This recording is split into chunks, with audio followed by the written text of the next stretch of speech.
You're live. Okay, the time has come and we'll open our Orono Town Council Committees meeting. Roll call shows that Councilor Grenier, Councilor Osher, Councilor Perry are here in council chambers, and we're joined by Councilor Gardner and Councilor Wingard, who are joining us via Zoom. We have 3 different committees that are going to be meeting tonight. We're going to have community development, comprehensive plan, and finance and operations. Remind folks who might be joining us once again that we are not using the chat function on Zoom, but if there is a time for community comment, we would recognize raised hands. So with that having been said, let's begin with Community Development Committee. Great. So we will start with the first topic is planning board report and recommendations regarding proposed revision to the land use ordinance revision related to retail marijuana activity. Kyle's going to be talking. Yeah. Hi, everyone. So the planning board had its public hearing for the amendment to the marijuana establishments ordinance on October 20th. Kind of briefly touch on it as a reminder. This was primarily to deal with the moratorium that we have in place to decide, how we wanted to handle going forward marijuana retail stores in the commercial 2 area on Park Street. So the amendment had decided to not allow those establishments there based on the number of kind of issues that were created based on the existing sensitive uses on the corridor. And then there were a couple other small amendments dealing with, including language for marijuana nurseries, which are a type of cultivation facility, and smaller scale cultivation uses that were allowed in the FNA previously, and extending that to the LDR. So there were no public comments made at the public hearing. The planning board had a few just slight adjustments that were recommended to the cultivation facilities design section on page 9.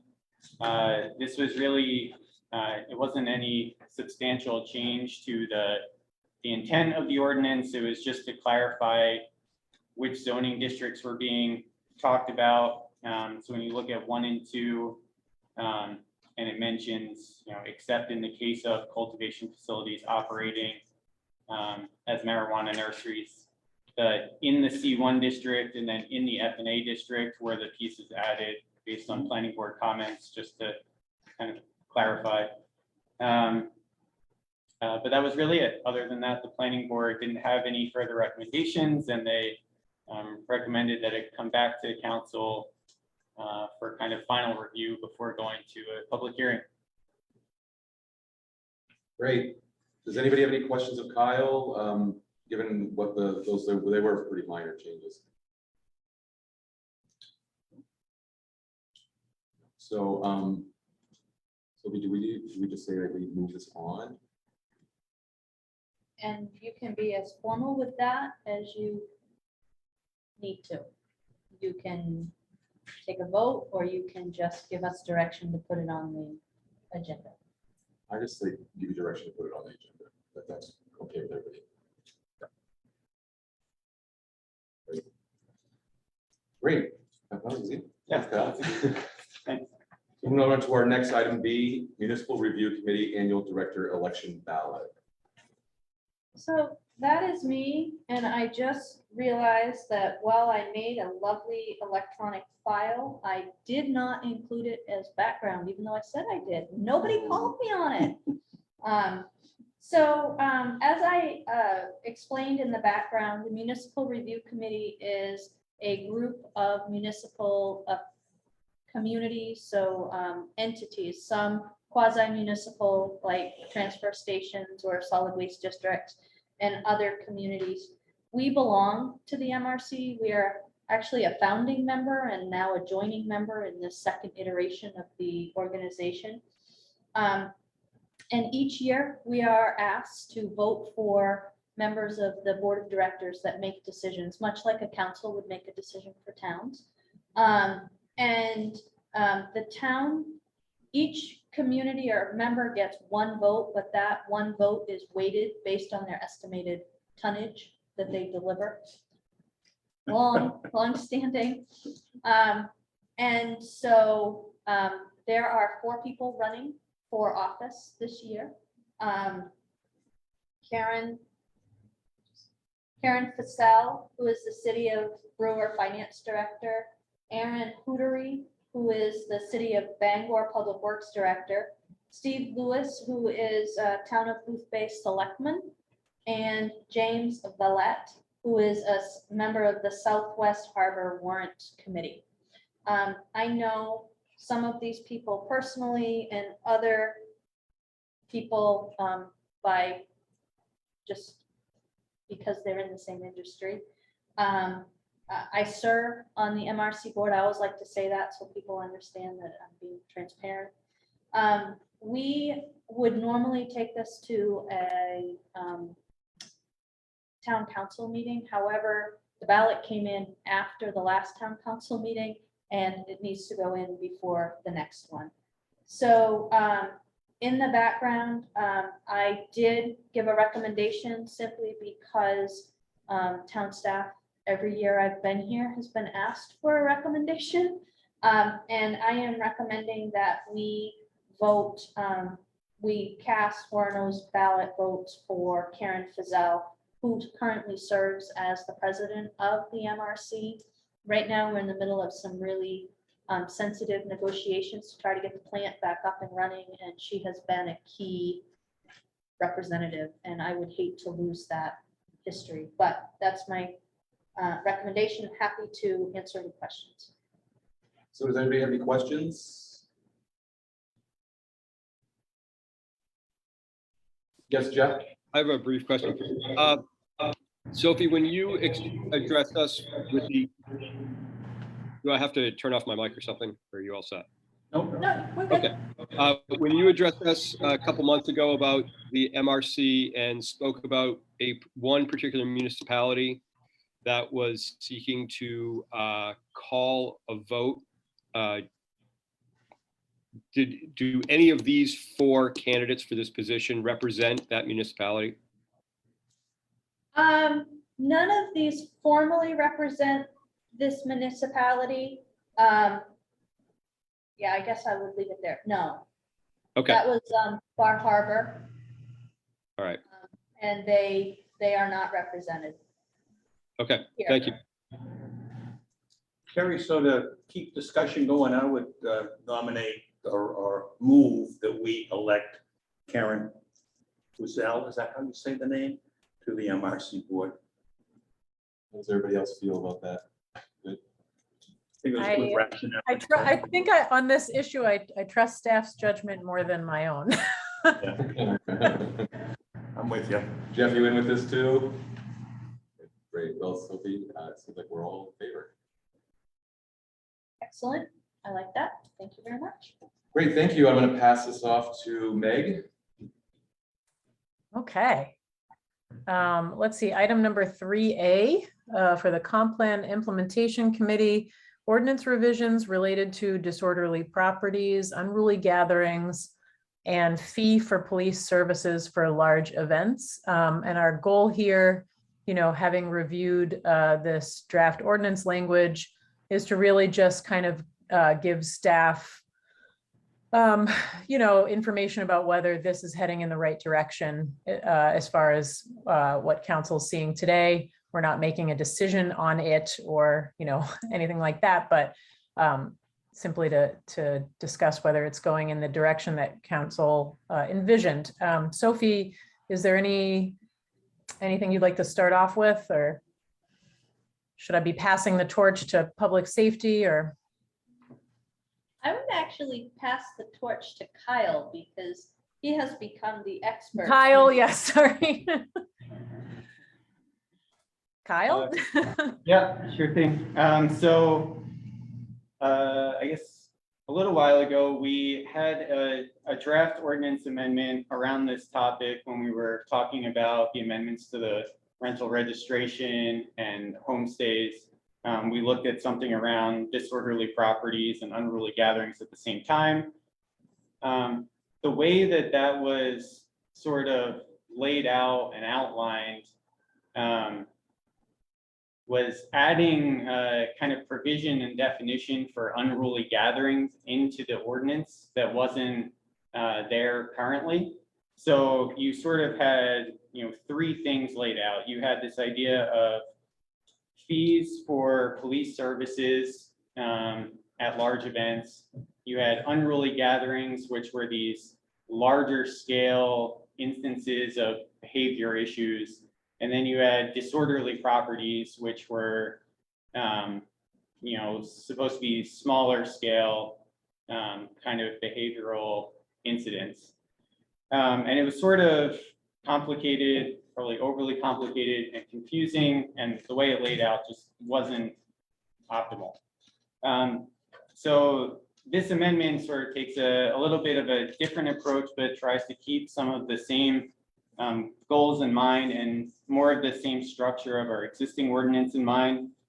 So the way it's laid out, big picture, is Article 2 remains the same as the way it currently is in the ordinance, where it's recovery of costs for police services at large events on private property.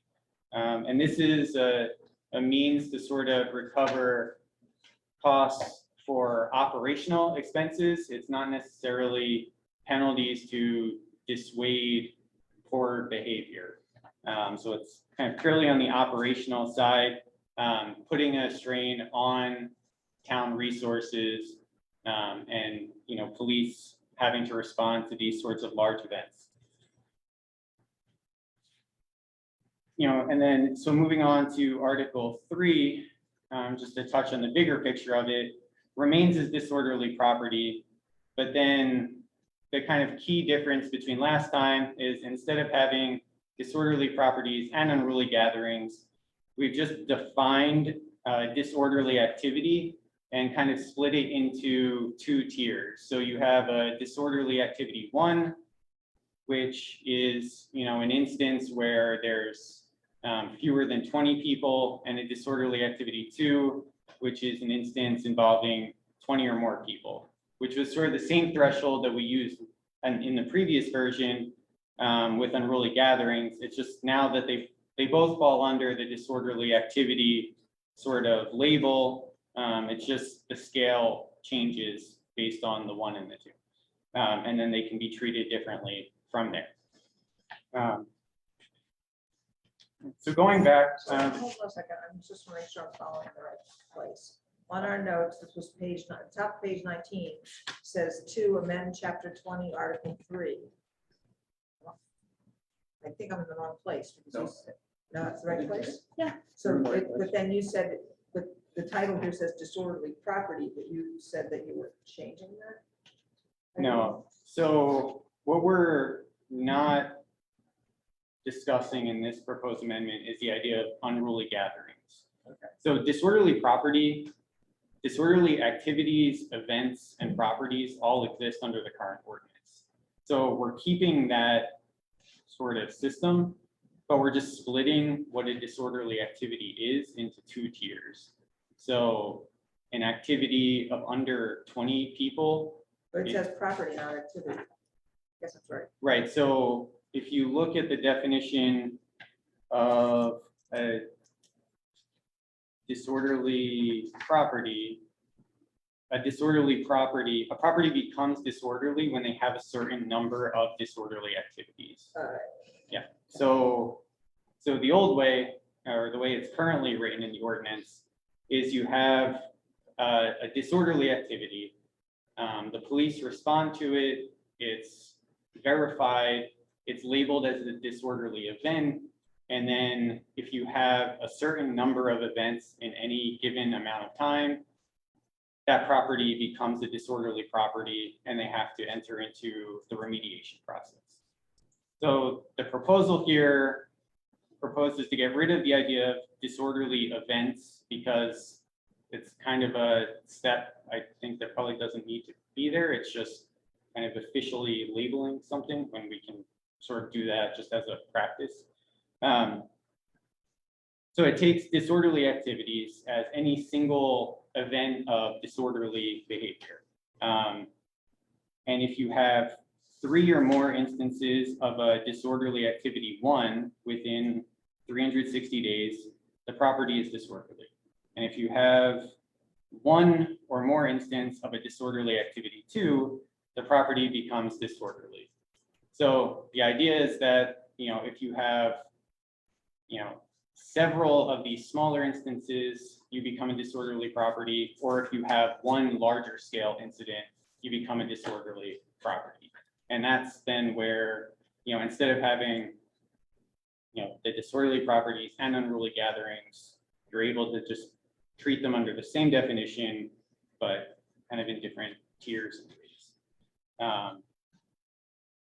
Yeah, so it's possible to have a disorderly activity without being a disorderly property. Yes, and I think the way Kyle has structured it this time is more in keeping with kind of the way the police department approaches events or activities that they come upon. We can sort of stick with this one because there aren't quite as many changes to the first article. We can go back to that. So, right, that's how these disorderly activities are now split up into these 2 tiers and, what constitutes a disorderly property.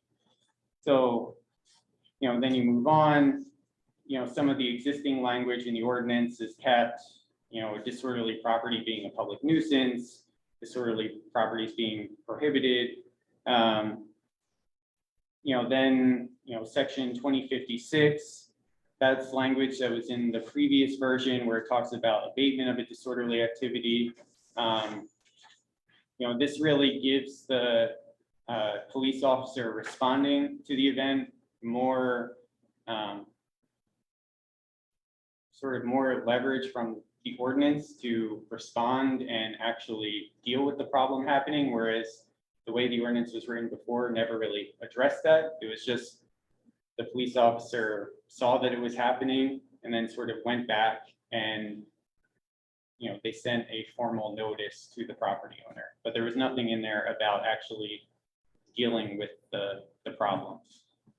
Can I interject to ask a quick question or just get some clarity on the abatement?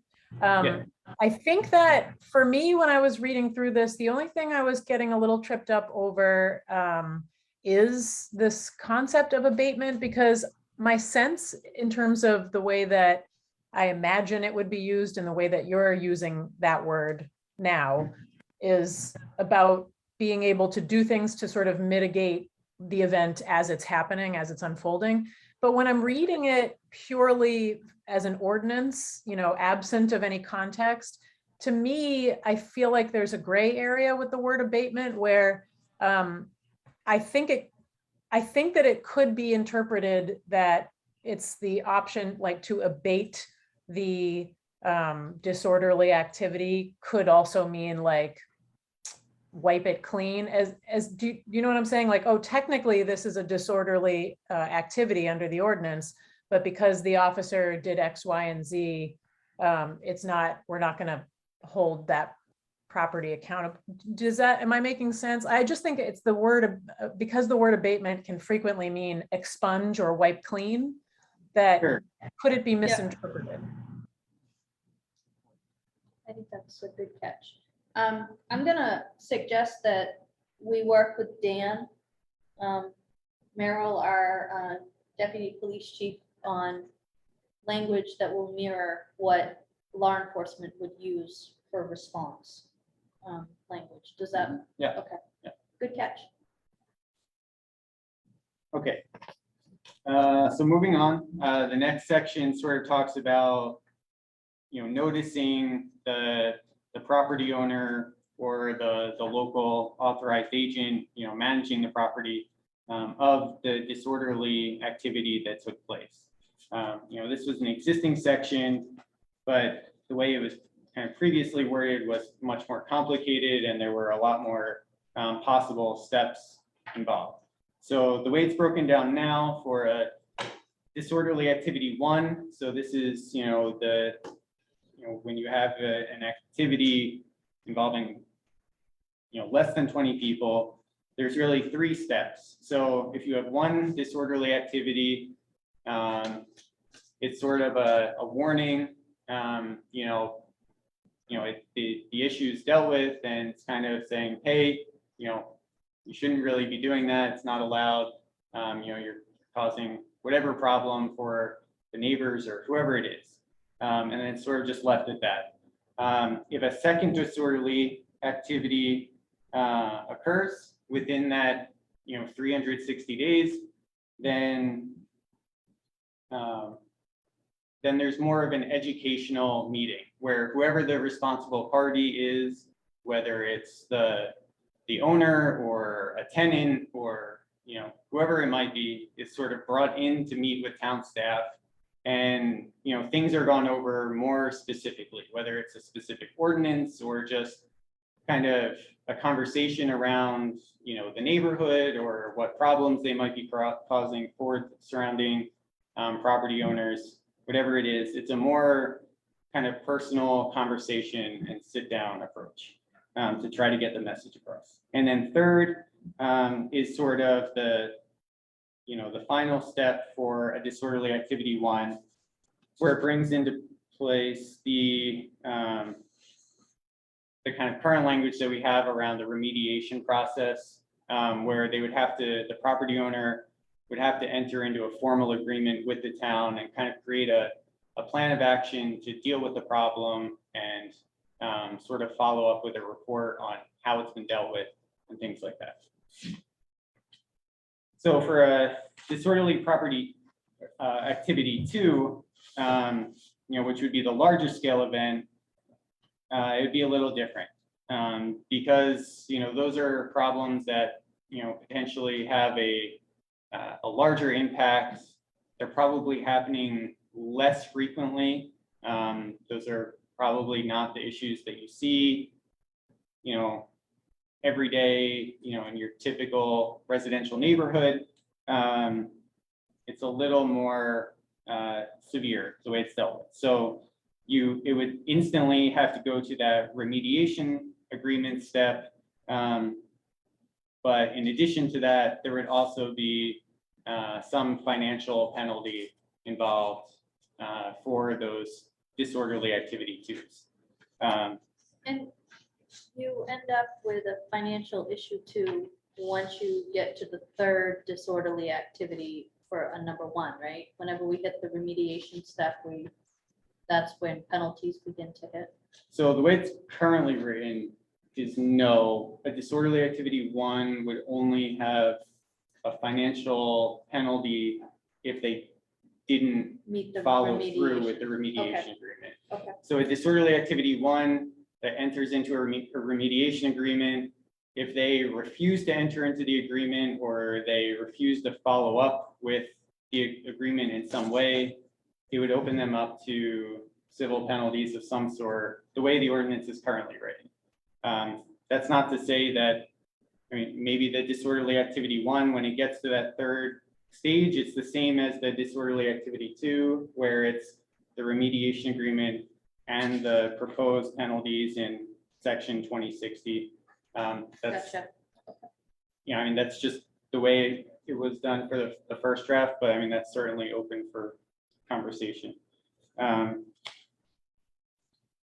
think the thought process with the remediation agreement alone is that, now, at this step, the owners involved, they're taking an active approach in addressing the problem. If they do address the problem, great, it's kind of solved. If they fail in some way, then they're sort of open up to penalties at that point. And But just at to this- sort of ask, oh, I'm sorry, go ahead, Tom. I think at this point in time, the possible penalty after the agreement has been reached and then there's more problems has not been spelled out, correct? I personally would like to see it spelled out, but that's me. I think, can you make a note? We can go back and do that. And I was gonna say, so the designation of disorderly activity 1 or 2 is based on the size of the activity, not the residence, correct? Yes. Correct. So it's conceivable that a large housing complex might have, multiple disorderly activity 1s with different residents in this larger this is basically me talking through why we might want to keep the fee situation the way it is, because it almost over penalizes a large complex. Because if you have like, a duplex and they have parties a bunch of times of year that have 10 people at them, that's a different thing than there's only 2 groups of residents living in that building. So if they kept having parties, then I could see why a property we might get to the point where we want to do a remediation agreement, and then hopefully they'll follow through. But with a larger complex, if you've got over 100 units, the odds of having multiple disorderly activity 1s it's much greater. So hopefully, I guess for me, the hope there would be that if they get to number 3 and it's, a couple months into the school year, they are making the complex is making a remediation plan and following through with it. And then if they didn't, we would be looking at fees. Does that sound, am I wrong on any of the details there? I feel like that makes sense to me, but. Yeah, I think that seems to make sense. Yep. I think it made perfect sense. I'm wondering if we need any language adjustment to reflect that. Yeah, I'm wondering if I could add something about it being more of a unit, a dwelling unit rather than a property, the whole lot. Situation. I don't know if there would be any sort of consequences of, because obviously there could be things that take place outdoors, but we could think through that. Yeah. Doesn't a bigger unit, bigger property with like 100 units, just by its very nature, have a larger impact on the surrounding community? So allowing any number of violations at type 1, even though the entire complex isn't engaged in that behavior, if we limited it to saying, oh, apartment A has their 3 strikes and apartment B has their 3 strikes, and we do that for 100 apartments, then we have 300 strikes, and that's going to have a huge impact on the surrounding neighborhood. At 10 people, at 20 people per strike, Jeff, do you think? Right. I don't know what the magic number is, Sophie. I'm just worried about giving an out to an entity that has a big footprint when we're holding people with smaller properties feet to the fire. So, the one thing about a property with a big footprint is that they've had to go through a subdivision process where they needed to speak to how they were going to maintain order and security in their complex, right? So we have long held that large complexes have a greater responsibility for private security than smaller units. And has that actually mitigated the incidence of disorderly conduct in those communities? Yeah, so I guess I'm talking through how this kind of flips it around. I guess I'm agreeing with you, Jeff. And I think we should think about how we might be able to address that, because you're right. That's our long-standing mantra has been that when the very large apartment complexes allow behavior to go unchecked, that the response at the end of the day is one that endangers the community, whether it's people racing here or moving all of Dan's resources out of the general community into one one place. So I hear what you're saying. I think, Kyle, we can think about We're all in that. agreement on it. Yeah, I think we are.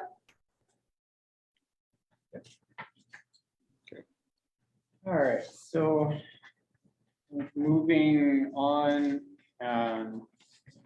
so past notifying, the property owner of the disorderly events and sort of, what that means, at the different stages.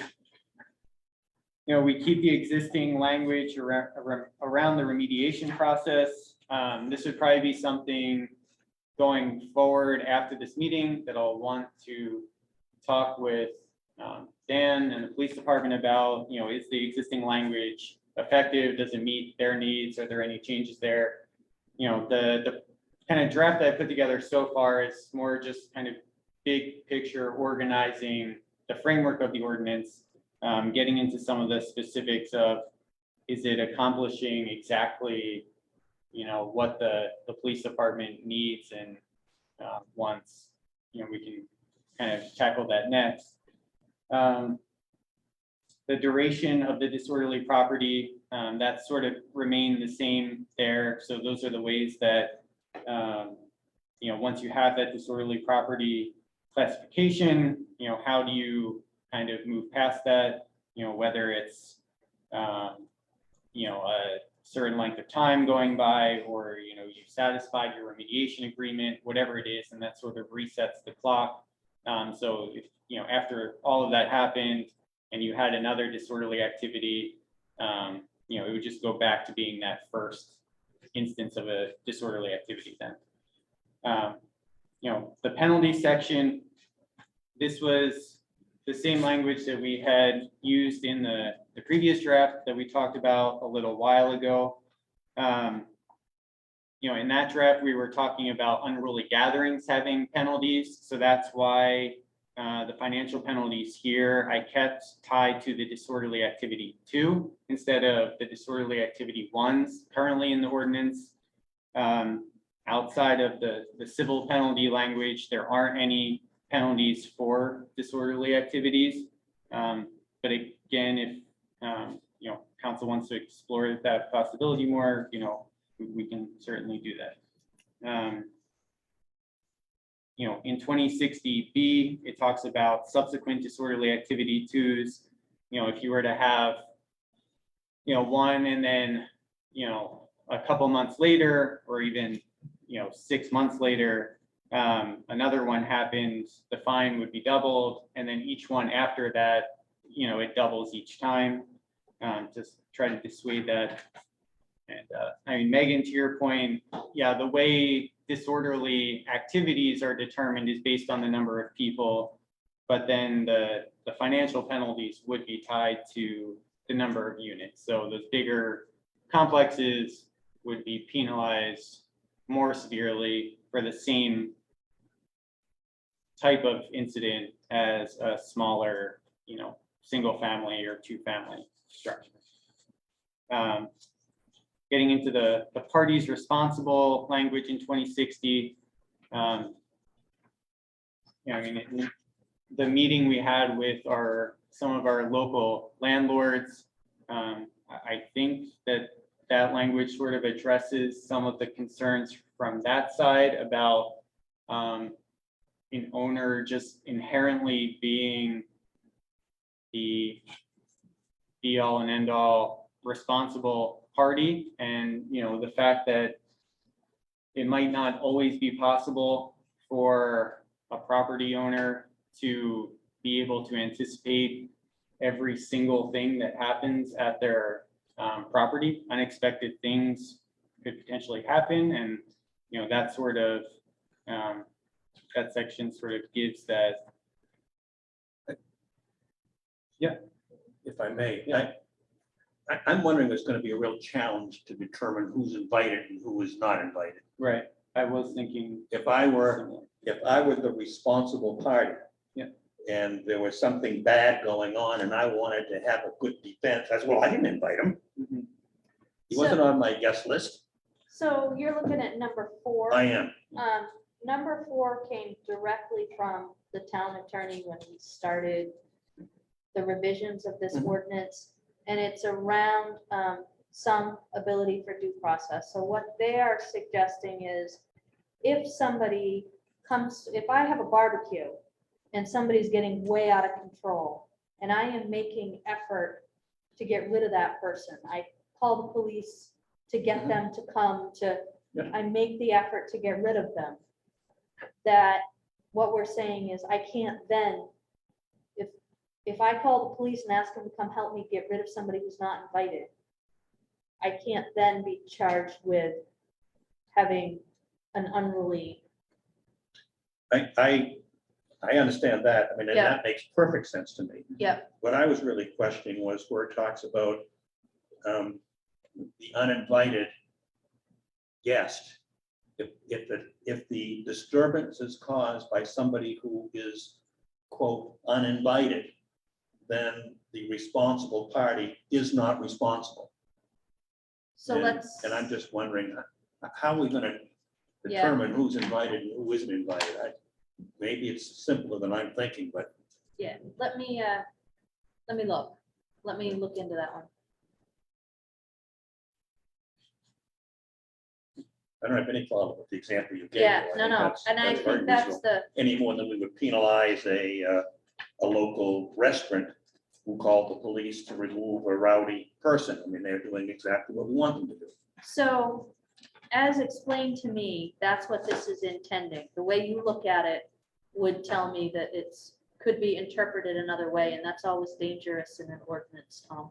So I think we need to look at the language. Conduct of persons who are in attendance without the express or implied consent of the owner, blah, blah, blah, blah. The owner is not responsible. All right. Better. No, let me, we'll get some advice on that. Don't let our questions discourage you, Kyle. I think this has been a great revision. It's all helpful. Okay.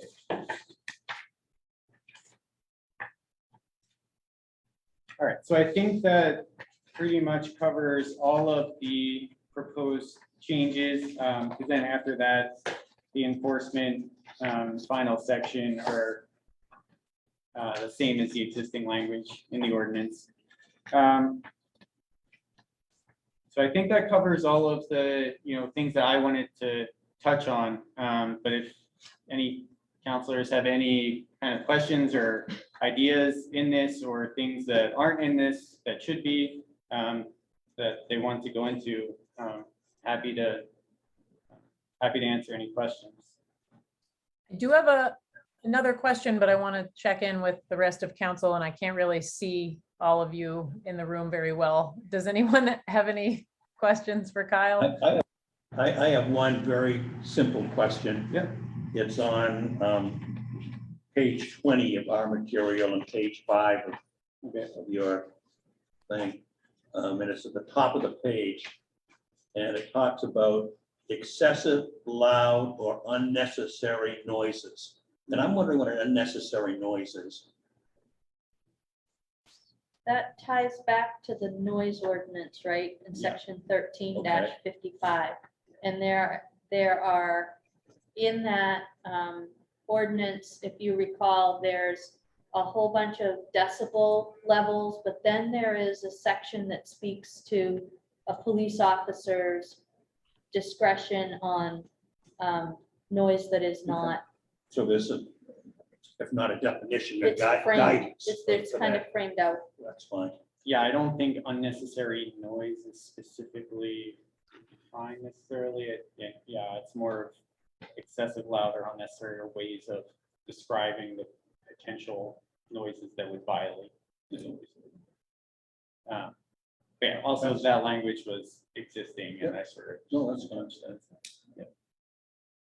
Yeah, the only language I really added there, you notice the disorderly activity to the idea of 20 or more people. Yeah. I sort of matched up with the definition of large event in the first, in Article 2 for the recovery of police services, where a large event in Article 2 is 20 or more people and a disorderly property to is also 20 or more people. It's not necessarily the same thing, but I thought it made sense to kind of link those together. My question kind of ties back into the legislative intent and this question of police fees versus fines.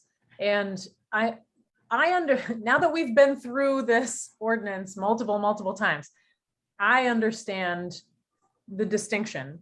But as I'm reading it, I'm thinking about, I believe that obviously ordinance language has to have a bit of legalese in it because you have to make sure all your bases are covered.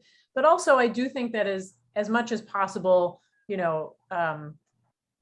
laws should be written in a way that people who want to follow them can really understand. And I was thinking about for example, the landlord who wants to be responsible and they're looking at this ordinance, they may kind of just skim through and look at numbers because they're thinking, okay, well, what am I going to get charged if my tenants do something? And I'm wondering if there's a way that maybe we can refine the language of the legislative intent to make it even more clear that there is a specific difference between the police fees and the fine structure. Because I just think that right now it could be confusing for landlords who are like, wait, it's $2,500 or it's $1,000. Like, why am I being charged all these different things? And I understand it. And I don't think it's a problem with the way it's written. I just think that I can see how the average person could get confused by it. And I think that just tweaking the legislative intent could help with that. Yeah, that's an easy fix. I can work on that. Excellent. Other questions? I have a very quick question and then maybe a very dumb question. If we could go back to Article 2, 2029, there's a few, so that deals with, let me go back. That's police services at large events requiring more than one response. Section B talks about if a police officer responds to the same large event a second time within a 24-hour period. Is a police officer, does that mean any police officer? So if a police officer goes off shift and another police officer responds, that's the same police officer in terms of that law, correct? Yes. Yes. Okay, perfect. So that was my simple question. Now, in Part A, it talks about a police officer shall issue a warning to the person responsible if that officer investigates a large event, determines that it poses a threat to public peace, health, safety, general welfare. What I think we've heard from community members over the past several months is that sometimes they feel that their public peace is being disturbed in a way that the municipality does not recognize. And I'm wondering if there's any way that this ordinance should be written or any way that the public should have some feedback on what a disruption to the public peace or general welfare actually means. Because let me qualify it this way by saying that in a particular neighborhood, that neighborhood may have certain standards that permit certain behaviors to go on. But in another neighborhood, the neighbors might be more bothered by some things going on. And an officer who's responsible for the entire town may not necessarily be sensitive to the perceptions of the people in particular neighborhoods. So I think, Jeff, I don't think I don't know if that was your basic or your stupid question, because I thought both of them were pretty good. I am gonna ask our newly appointed deputy chief to just talk for a minute, but I'm gonna set him up first because this is his first time with you guys, official. While I completely understand the idea of neighborhood tolerance, I came into Orono and lived in one community, and they didn't tolerate the level of rambunctiousness that my children had, so I moved to another community, right? So I totally get that, but from a legal standpoint, I don't know that we have the right to differentiate as much as some neighborhoods would think. And I want Dan to kind of talk about, I think we've used some language here purposefully, like disturb the peace and disorderly, because that ties back to some statutory references. And I'd like Dan to just talk to just a minute about kind of what he thinks about this, because I could be way off the mark, but Dan. No, I think everything that you said is spot on, Sophie, in that the ordinance is made for us to enforce and act on too. But at the same time, when our officers are going out there and handling complaints, they are looking at them contextually as to what's the time of day, is there a holiday, is it a residential neighborhood, is it an apartment complex? But really, at the end of the day, it needs to pass the test of, if we were to come back in 24 hours, could this hold up in court if I had to issue somebody a summons for disorderly conduct? Because that really is what our job is to some degree when we're going out and handling the complaints on the street day in and day out, is could this complaint hold water in the court of law? Could we prove that it was truly obnoxious and annoying? And I think that's where Sophie's little talk about tolerance is very different. I think that it's one of the things that we take into account, but I don't think that it's the only thing that we think about. We have to look at, sometimes down in the downtown area, we might have somebody playing drums at 6 o'clock in the evening. And that is really loud and obnoxious if you're the neighbor or you're the tenant that lives below the person playing the drums. But contextually, we may not make that a disorderly event because it's just somebody trying to get band practice in. Does that make sense? Yeah. Whereas if you're doing band practice at 2 o'clock in the morning, regardless of where you are, I probably would say that that's not reasonable. So I think that it's, the legalese term for us would be like the totality of the circumstances. It would be where you are in the town, what time of day is it, and what is the actual conduct that we're seeing as far as, I think that our officers pretty well know what a party is. You can distinguish between a party and a gathering and just, a barbecue in your backyard. Does that make sense? Yeah, and I certainly don't want to limit any officer's discretion to, carry out their job in the way that they've been trained to do and given their understanding of the law. I guess my question is more from a community response side. How does the community then come to the town and say, look, we think these continued behaviors are not acceptable. Your officers, when there's a miscommunication or a disagreement about what is a violation to the general health, who does the community go to? Like your officer should be sort of insulated from that. Nobody should be complaining to your officer that they're not doing their job.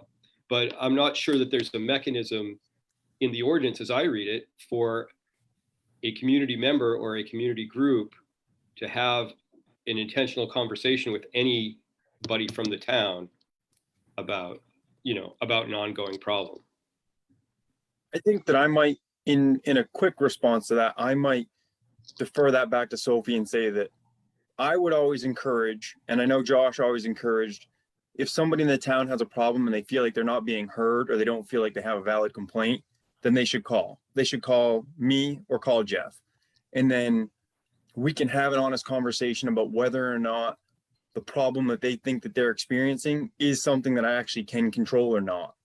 Because like you said, the first step is they have to call. And if they call, the officers are going to go handle it the best way that they feel necessary. If they don't, and I would expect, and the town would need to, or the people would need to tell us, if they don't feel like a problem's getting solved, they need to call back again, or they need to call back the next day and try and talk to me to figure out what actually did happen to some degree. I can't give out everything, but I could give them a decent feel. So I think the step number one is somebody has to call and we have to be able to go evaluate the situation, because everything is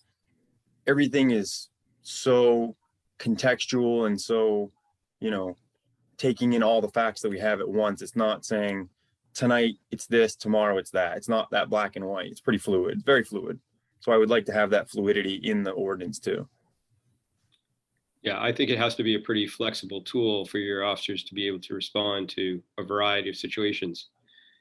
And again, my concern is not with how your officers handle this stuff operationally, because I think that's been fantastic. I think the problem has been that we've heard from multiple people that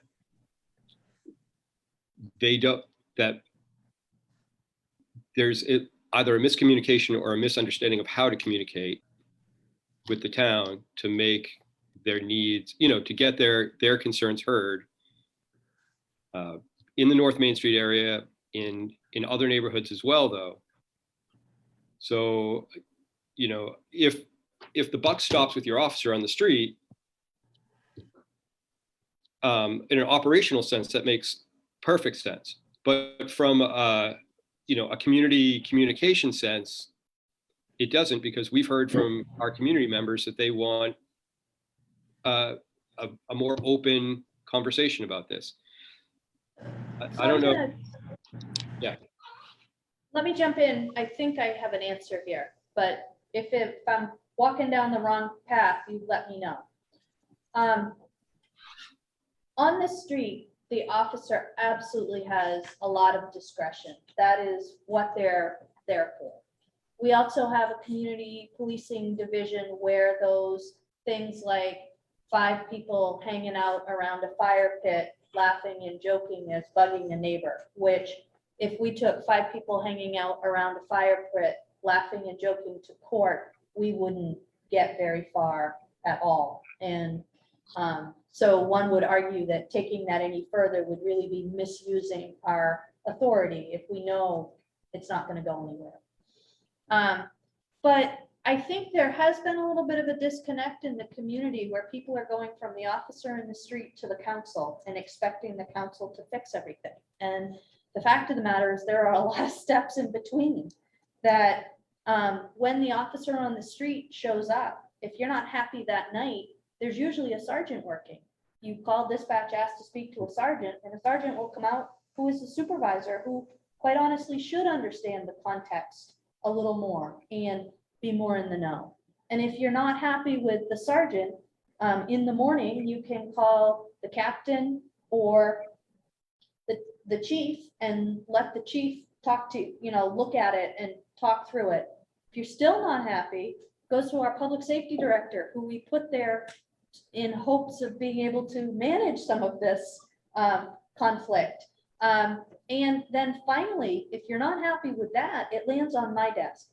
Quite honestly, once it hits the sergeant's desk, I probably would be made aware of it. And if it continued on, I would probably be following it and trying to figure out behind the scenes. So I think, Jeff, that you make a great point, but I do think that there are folks in the community that are going from the officer on the street to the town council and missing all the places that we would be using to collect information to say that we have a problem. Because once we can start to collect that information, that's when we'd send Ed Lesky out to do more of a community conversation, because people can make some noise in their neighborhood, but they shouldn't be playing drums at 2 a.m., right? I mean, and it is about finding a balance and having conversations. I think it would work better if we went back to the process of deal with the officer. If you're not happy, ask to see the supervisor, and then work up through the chain, because that also gives staff a much better understanding of what the issue is, so that we can start looking at tweaking policies and processes. So I think what you said makes perfect sense, but we need to communicate that to the public. Yes. And the community conversation you're going to have next month is one vehicle in which we can communicate that kind of information to the public. But there are probably others. Yes. We got to think about. Yep, I would agree. Yeah, and I'll also jump in and just say, like, to your point, Sophie, I find it incredibly frustrating, the police officer on the street to council pipeline that has sort of developed in recent years, because I want to help. I don't want people to be unhappy and feel like they're not being served by the town. But when you take out all the mechanisms for information collecting at an operational level, there's not a lot that I can do because I don't know, like, you can come to me and say, I'm not happy, my neighborhood is a mess, but I don't have the details or the documentation to actually help on a policy level to direct staff to do something differently. So I mean, I feel like as a council, we're hearing frustrated people, but all those operational steps have been skipped. So we don't have the information to actually help solve the problem in a real tangible way. And that's really frustrating for me because I want to help and then I can't because my hands are sort of tied because we just don't really have enough information to effectively address these problems on a case-by-case basis. And so I would be very glad to be, and to Tom's point, yes, we need to communicate this to the community so that they have the tools to, to help address these things at an operational level and follow that procedure. I would also say, and I just, as a general, note for council, we also need to be the leaders of that communication, where if I was joking to Terry the other day, where he was talking about the whole thing of residents coming up to you to, have their complaints about various things. And I said, I have to say, I don't think I get as much of that because maybe people are afraid they'll get like a 45-minute civics lesson when they come up to talk to me about town government, because I'm very enthusiastic about it. However, to that point, we also need to be the front line of communication to the residents. When the residents go from the officer to the council, it's us as the council that needs to be the front line of that communication and say, listen, we hear you, we want to help, but here's what you got to do. You got to go back to the sergeant. We need to document everything. And so that's on us. And I know it's tempting when someone comes up to you with a complaint that you want to jump in and be like, oh my gosh, I'll sound the alarm. Let's fix it. But what we need to do is to really help with that communication process for residents to understand how the process works. So I'm happy with the ordinance language in 2029A, as long as we are committed as a council to providing multiple mechanisms for the community to talk to us. So if they don't feel they're getting satisfaction, their needs are being heard, they're not coming down on the patrol officer on the street. They're addressing, they have a mechanism to have their needs addressed at some level above the guy or the man or woman who's just trying to do their job at that time. Okay.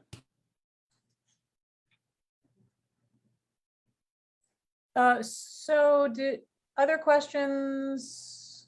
I feel like there weren't any other. I just wanted to also just circle back to, I know, Kyle, that we kind of jumped over a section because you said you weren't sure whether public safety had input on that. Is that something that you intended or that was intended for us to discuss at this meeting? Or is that something that, you and public safety need to discuss separately or? Well, I think overall with the whole, document, the whole draft, I think I want to review it with the,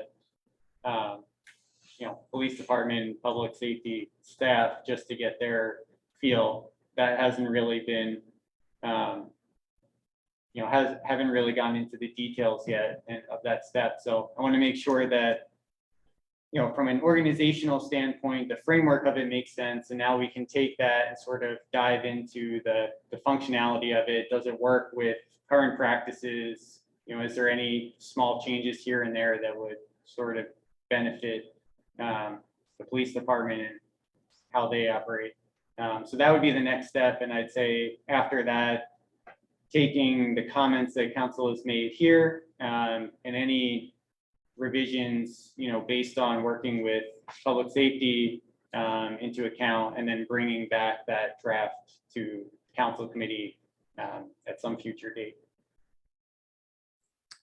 Great. Yeah, I think that, for me, this was, I know how much work has gone into this. And I think that this for me is definitely on the right track. It streamlines the processes. It also, I think, you know, I think that it's important to point out, especially to members of the public who are really engaged in this particular issue, that, you know, there's a good solid focus on addressing the problem and fixing it through the remediation process. I know that, you know, in some instances, if you're just going to throw out fines, some people just will pay them because they don't care. And I think that, you know, trying to actively reach out in this structure and work with residents and property owners to solve problems that potentially will keep these things from happening in the future, regardless of who the tenants are, is great. And it also,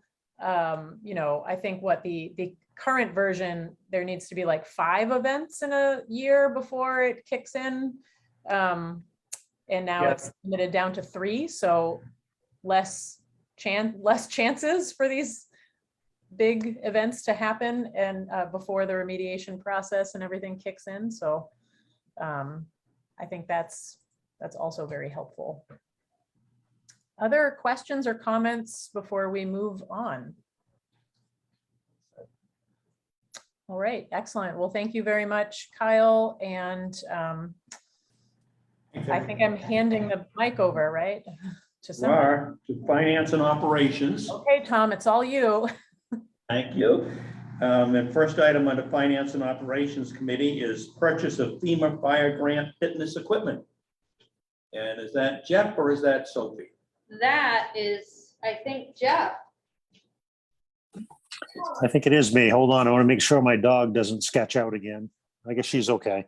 So back in February, we received approval to accept a grant if we were awarded it from FEMA through the Fire Act grant program for the sum of, let me make sure I get this right, $44,765 with $2,132 of that coming out of my operational budget, which is a 5% match. We were awarded that grant in August. That grant was for renovation and complete new layout of fitness equipment for the fire station. Basically, what we're asking for this evening is to go ahead and make that purchase. We've followed the bid process as outlined in our policy and ordinance. We've chosen a company called Gronk's Fitness, which is out of Williamsville, New York. And in case you're wondering, he is in fact the brother of Gronkowski of Patriots fame.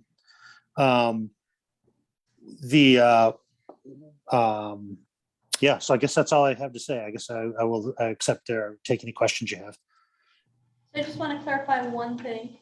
We're looking, this is one of those situations where we've been given a quote, it has a short lifespan. So we're looking to see if council would give us enough of a blessing so that we can go ahead and order the equipment, put the actual purchase on the December 13th council agenda for your approval. Okay. Questions? Council? Congratulations. Yeah. Yeah, I would say, like, again, awesome work for the folks in the department that applied for this. And I really look forward to folks in the department having the chance to really break that equipment in before we have our battle royale. Yeah, we haven't forgotten about that. It's coming. It's just been kind of tight with time right now. So yeah, But definitely. we're gonna have it, and I'm excited that you'll have access to that equipment for a while before we do. Excellent.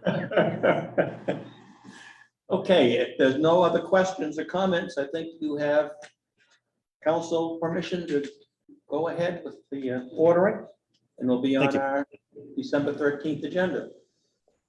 Excellent. Thank you all for your support. All right. Item B, council planning and professional development. And I think that's me, That is at you. least in part. We've talked several times about professional development for the council. And we undertook a process of trying to find the right kind of a facilitator to work with us on that. And Sophie and I met a couple of weeks ago with a gentleman named Craig Freshley.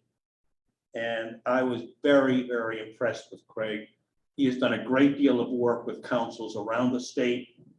He talked about what his skills are, what he could do, and wanted to know what we were looking for.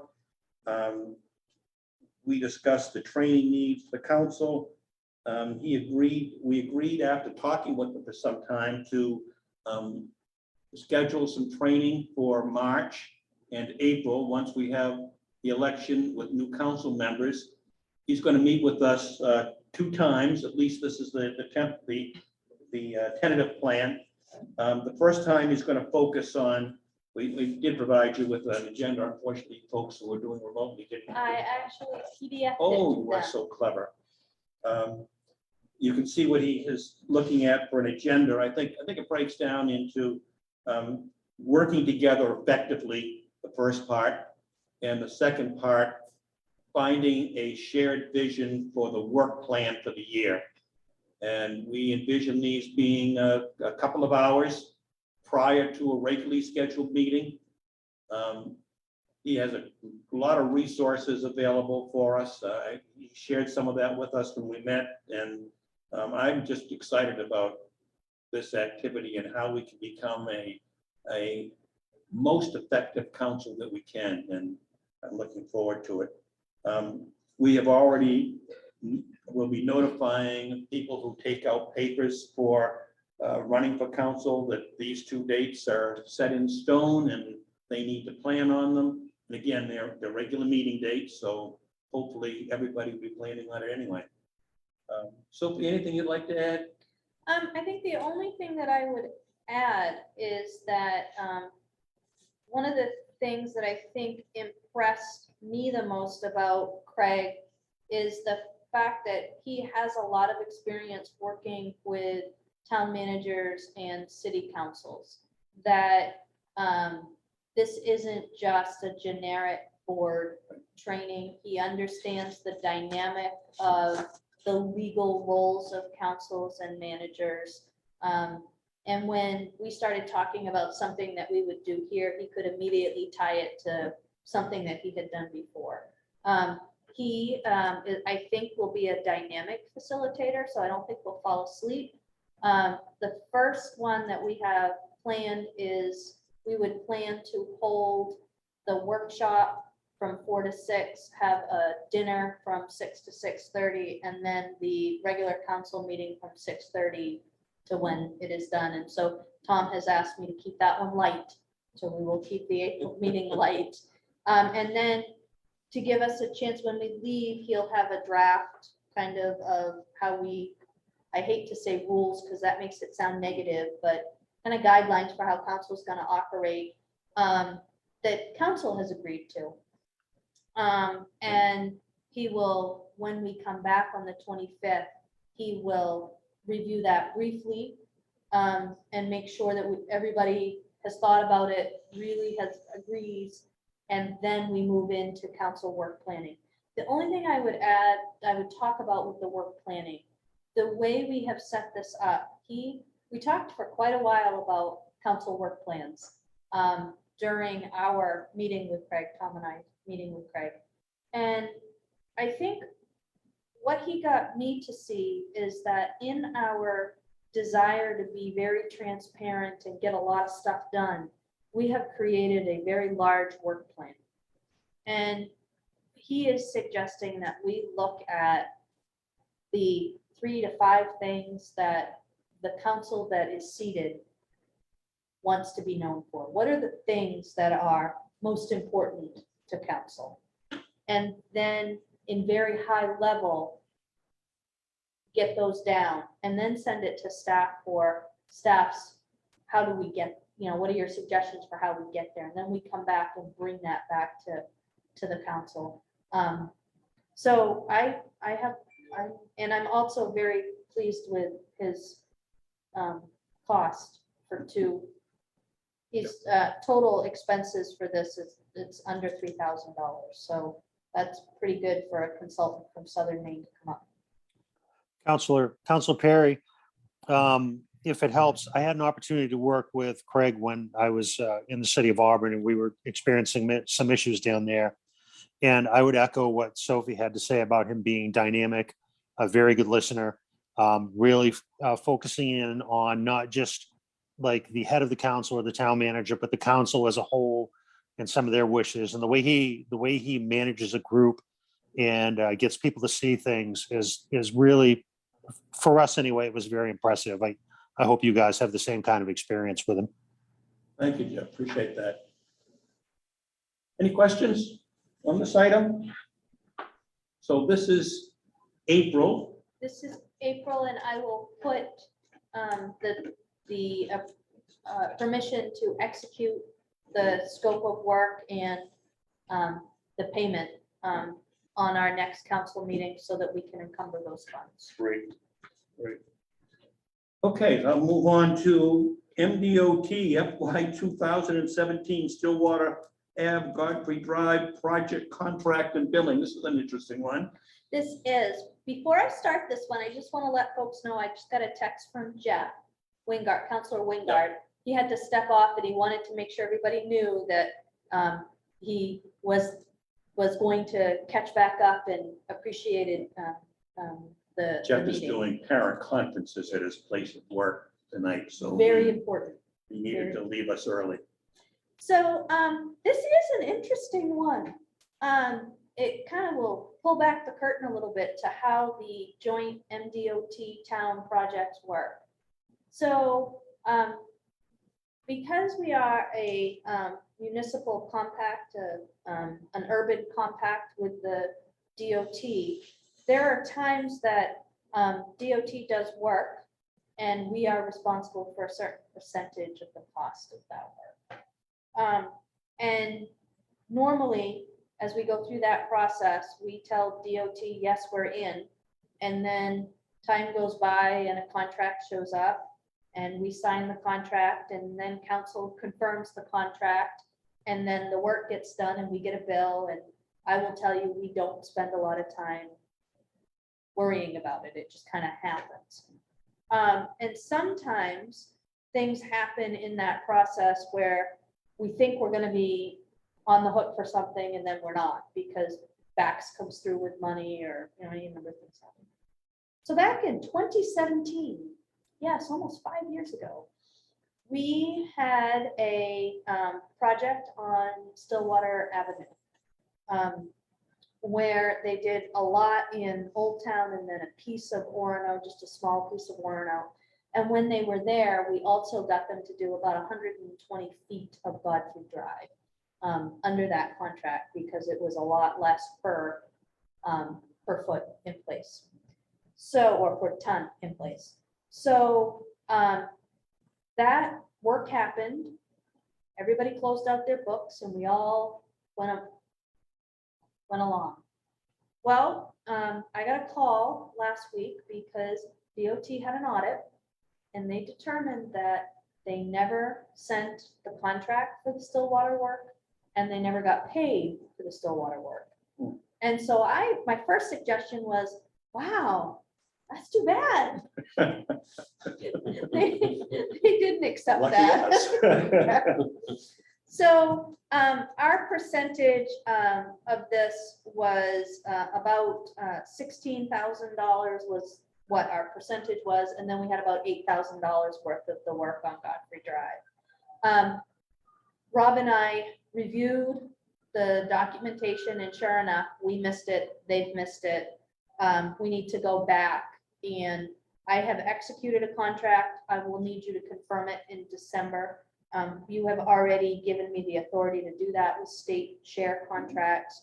The $24,000, $24,500 that we need to come up with, Rob is quite confident that because of the lower tonnage costs for asphalt this year, that he will probably be able to find that in his existing project. I was not going to bother Rob this past week because they were trying to get a lot of projects done before snowfall. My goal would be in December to bring this back with budget adjustment to create the budget for the money that we're going to have to pay. Any questions? Not much choice on this one. No. And everybody makes mistakes. It only took 5 years.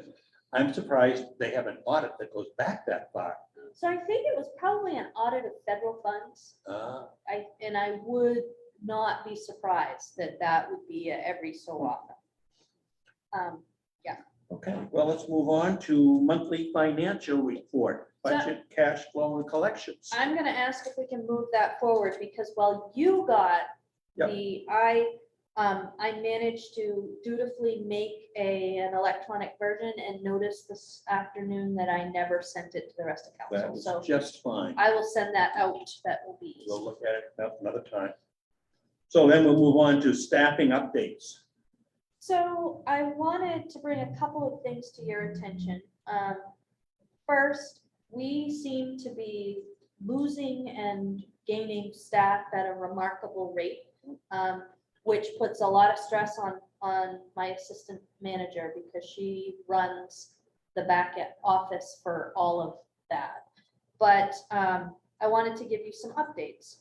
I'm pleased this morning, I learned that we were able to make 2 offers for fire people on the floor. So we have lost 2 full-time, one through the restructuring when Kevin Sirwa went from a captain into the deputy chief's role. That creates will ultimately create a vacancy on the floor. And we had a lieutenant who resigned because of the vaccine mandate. So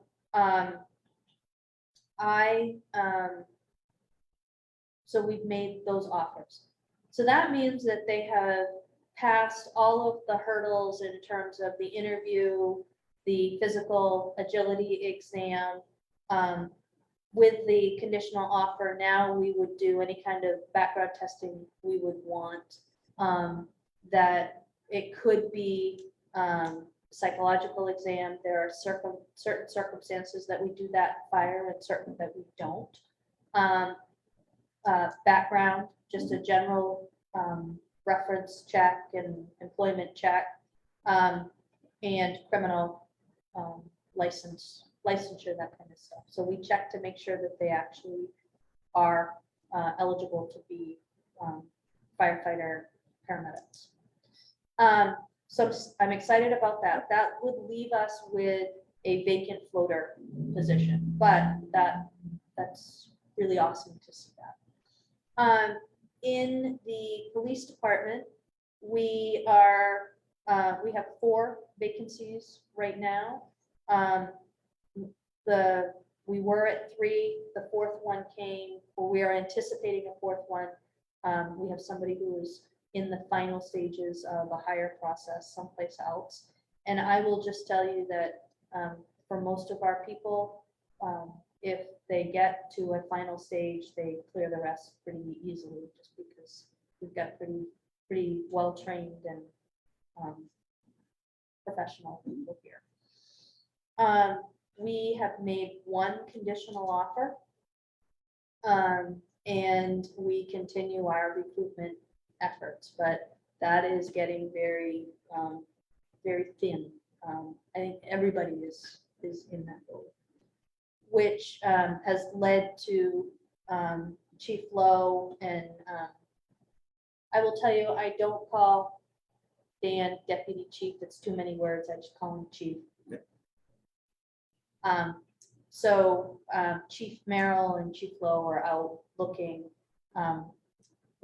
to talk with our neighbors about how we might be able to look at some creative ways of covering communities.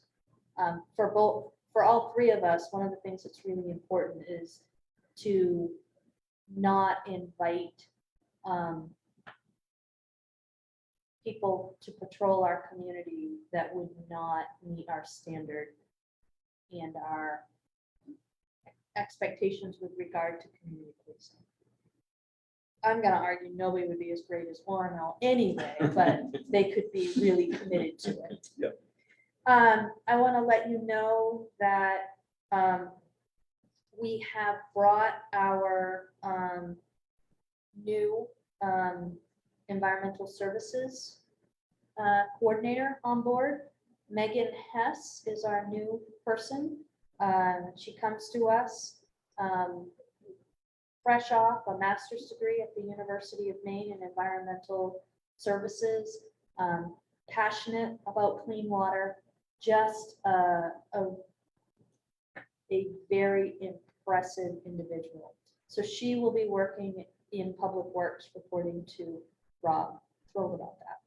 Sophie, I think there are now so many Megans involved with town government that we're gonna need some sort of organizational system to. Megan 1, Megan 2, Megan 3. We're gonna need to come up with cool nicknames or something because there's too many of us now. If somebody could just be a Meg, that would be good. I mean, I actually go by Meg in my real life, but. Gotcha. So we are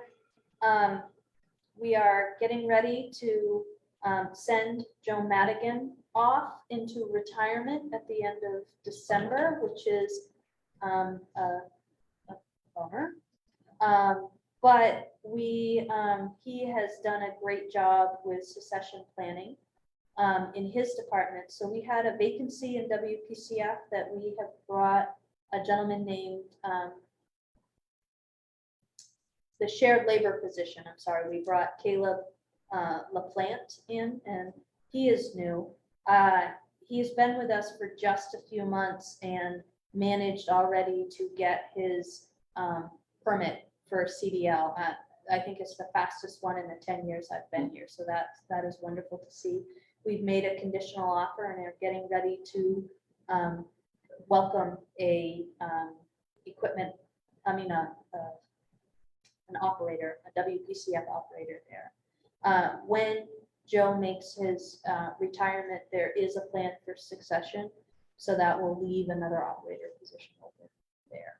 So it is unusual, the level of turnover that we're seeing. I have been doing check-ins, exit interviews, those kinds of things to make sure that what we are experiencing has to do with general turnover, malaise of just the job, like don't want to do the job anymore, as opposed to a problem. And I'm not finding a problem. But hopefully we'll keep with the good news because it's a lot better than I was expecting. One of the things that I will prepare council for is on December 6th. We are going to have a Finance and Operations Committee meeting that Zach Turner and I, my Deputy Finance Manager, and I have been working on a labor analysis with our intern. And we want to bring that back to talk about some potential mid-year shifts in wages and some ways to pay for that.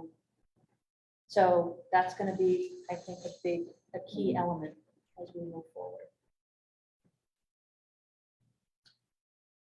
Anything else on that topic? I think I'm good. I don't know if anybody has questions. Any questions from anyone? Anything you want to add under manager's report, Sophie, or cover that? I think I have covered it. The one thing so we talked a little bit about December 6th. I want to clarify if council is okay with moving the December 6th meeting back to 5 p.m. instead of 6 p.m. Would that be okay with folks? Yes. Okay. We are next week, for the next 2 weeks, I'm going to also have to notice special council meetings. Next week, we have a poverty abatement that I can't get time. The way it came in, I have to deal with it before the 13th. So we're gonna have to do that at the end of our meeting. That meeting on the 29th, I have also want to bring back some signage work because we need signs. We do. We need signs. And I wonder if instead of trying to hit a home run, we could just get some really nice looking signs and what that might look like. Yeah, drove up Stillwater Avenue today, and it's bare, as you know, on Stillwater Avenue. And Mitch is running around, racing around, trying to tack them up or keep them up, and then they rip. He's And got a vat of Gorilla Glue. so I kind of want to, that will probably be the meat of our meeting, and then we'll have the poverty abatement. And then on the 6th, when we have the conversation about wage analysis, we'll talk about the non-union wages in public session. But because the union wages would require bargaining, even if we're bargaining to give them something, that needs to happen in executive session. So the manager's report is also here. If people have questions for me. Anything else to come before us tonight? Oh. Then a motion to adjourn would be in order. Gary? All those in favor, raise your hand. Great. Thank you all. Thank you, Mike, for joining us by Zoom. Soon as we remember that this